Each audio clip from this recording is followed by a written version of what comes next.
Here's an example of a buyer agency agreement. This is the document where the buyer legally hires a realtor to represent them in a real estate transaction. This agreement also outlines the realtor's compensation. So for example, when the seller is being represented by a real estate brokerage, my fee is 3%.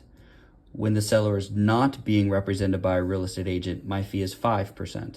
So if we're out looking at properties, and if my buyer agency fee commission is 3%, and we look at other properties and there's a 3% commission, my buyer does not have to come out of pocket with any additional expenses.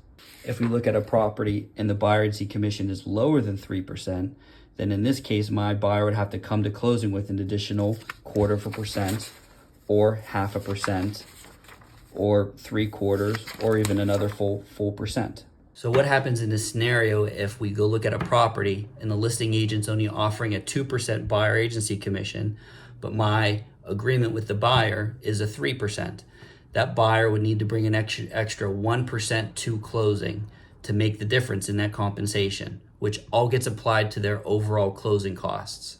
Your closing costs are made up of the mortgage rep's fees, the settlement company's fees, your down payment, transfer tax, and real estate commissions. So if your closing costs go up, one way to combat that is just to include seller assist in your deal. So for example, if you are a buyer who didn't need seller assist, but now all of a sudden your closing costs go up, what we would do is we would just include a 1% seller assist in your offer to bring down your closing costs.